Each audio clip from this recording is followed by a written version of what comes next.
the desert of existence. Today, we examine the modern epidemic that imprisons millions, the cage of anxiety that confines the spirit while leaving the body apparently free. Anxiety. This modern affliction has ancient roots. Your ancestors felt it when predators lurked in darkness. They knew it when drought threatened starvation. But their anxiety served a purpose. It prepared the body for immediate action, for survival. Today's anxiety serves no such purpose. It persists without predators, intensifies without immediate threats. It has become a chronic condition rather than an acute response, a prison rather than a protection. I have witnessed warriors paralyzed by anxiety for battle, their bodies frozen by the very mechanism designed to save them. I have seen leaders undone, not by their enemies, but by the catastrophic futures they imagined. I have sat with ordinary people whose lives became smaller with each passing year as anxiety drew the boundaries of their existence ever tighter. Understand this. Anxiety begins in the body, not the mind. Your amygdala, that ancient structure deep within your brain, sounds the alarm before conscious thought engages. Your body floods with cortisol and adrenaline. Heart races. Your breathing shallows. Muscles tense for action. This physical response triggers catastrophic thinking, the reverse as many believe. This understanding is crucial. When you experience anxiety, you're not having irrational thoughts that create physical discomfort. You are having a physical response that generates fearful thoughts. To explain the comfort, the body speaks first, the mind interprets. The mind then builds a narrative to explain this state of activation. It scans for threats, both real and imagined. It projects catastrophic futures, reinterprets the past, questions your safety in the present. This is not weakness or irrationality. It is your consciousness attempting to make sense of your body's alarm system. I once counseled a general who could face any physical threat without hesitation, yet was undone by social situations. His body's alarm triggered not when facing enemy soldiers, but when entering a room of allies. The narrative his mind created was one of judgment, rejection, humiliation. But the root was not these thoughts, it was the physical response that preceded them.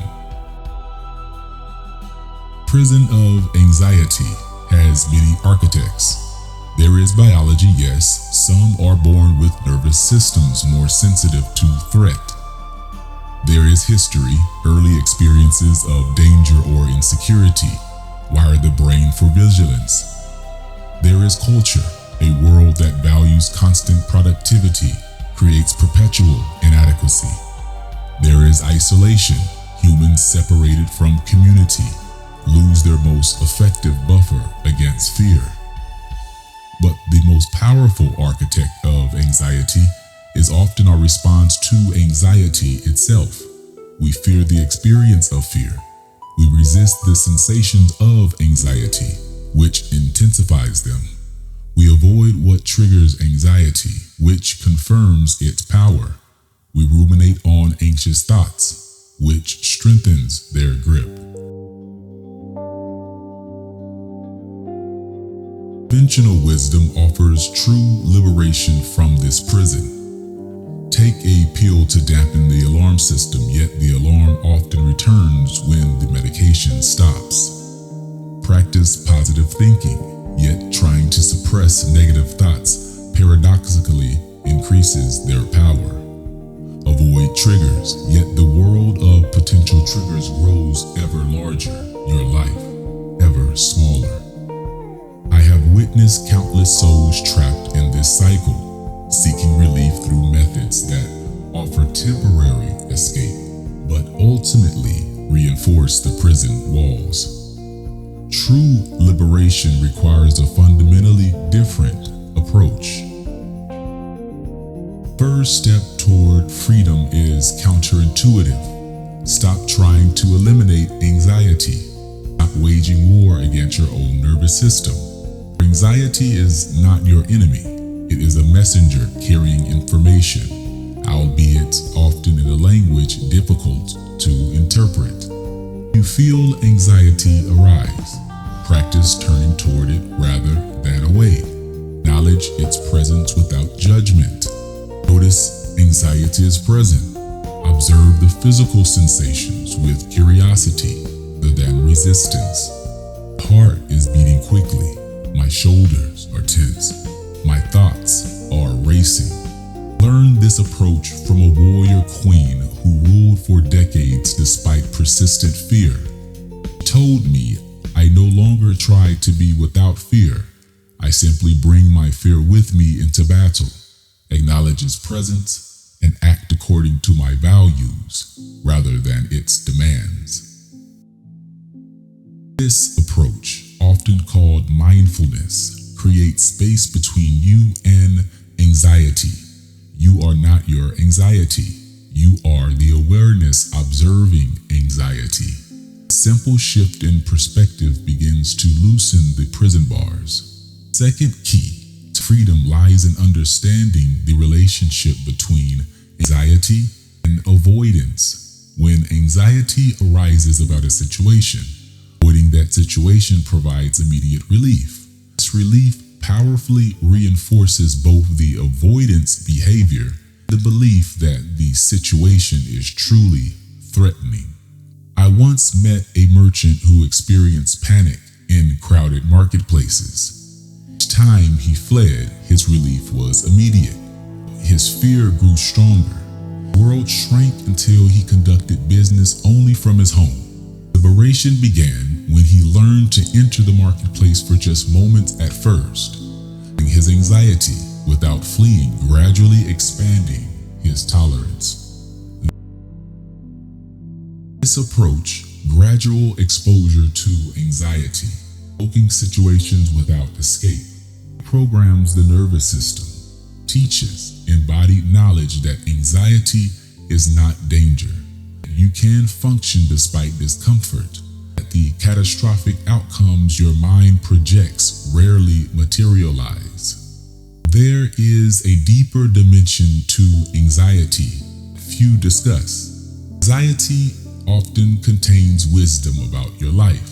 It may signal misalignment with your values, relationships that deplete rather than nourish, or work that dampens rather than ignites your spirit. Once counseled an advisor to a king, suffered debilitating anxiety before court meetings. Rather than merely teaching him to tolerate this anxiety, asked him to listen to its message. Through this inquiry, he realized that he was compromising his integrity in these meetings, saying what pleased the king rather than what served the kingdom. Anxiety carried wisdom his conscious mind had suppressed. How do you discern whether anxiety contains wisdom or is merely a false alarm? Ask yourself, is this anxiety informing me about something in my life that requires attention or change? Or is it simply an activation of my nervous system, a habit of mind, unconnected to present reality? This discernment is not always easy, but the quality of anxiety offers clues. Anxiety that persists in safe environments, that attaches to changing objects without resolution, that feels familiar from early life. This is often patterned anxiety rather than the instructive anxiety. But anxiety that consistently arises in specific situations, that feels connected to values or integrity, that points toward meaningful change. This anxiety often carries wisdom worth heeding. On these approaches lies a truth both ancient and validated by modern science. Anxiety diminishes within the embrace of genuine community. nervous system regulates through secure connection with others. The anxious mind calms when vulnerability is met with acceptance rather than judgment. I witnessed this truth among tribes who weathered devastating famines. Those who maintained close communal bonds showed remarkable resilience despite dire circumstances. Those who became isolated in their suffering experienced debilitating anxiety that persisted long after resources returned. Your ancestors did not face threats alone. They did not process fears in isolation. The modern epidemic of anxiety correlates directly with the epidemic of disconnection. Liberation from anxiety is not found in elimination, but in transformation. Transforming your relationship with the sensations, transforming the meaning you assign to them, transforming avoidance into graduated engagement, transforming isolation into connection. This transformation, anxiety may remain a visitor, but no longer rules as prison warden. It becomes merely weather in your internal landscape rather than a permanent climate, carries information rather than imprisonment. I've witnessed this transformation countless times across centuries. Merchant who reclaimed the marketplace, warrior who brought her fear into battle, advisor heeded anxiety's wisdom about integrity. Ordinary people expanded their lives one brave step beyond comfort's boundary. For anxiety does not define you. It is not a personal failing or weakness. It is a physiological response that served your ancestors' survival, often triggered in environments far different from those it evolved to navigate. Patience, and compassion for yourself. Prison of anxiety can transform. Walls become permeable. Its confines expand. Life reclaims territory previously surrendered. Fear. Offer you this wisdom from witnessing countless human struggles across time. Measure of courage is not the absence of fear, the willingness to act in its presence. Fearlessness, but fear transformed through the alchemy of acceptance, understanding, gradual, persistent engagement. Till we meet again in the oracle's chamber, remember, anxiety is not your enemy to vanquish, but a messenger to understand.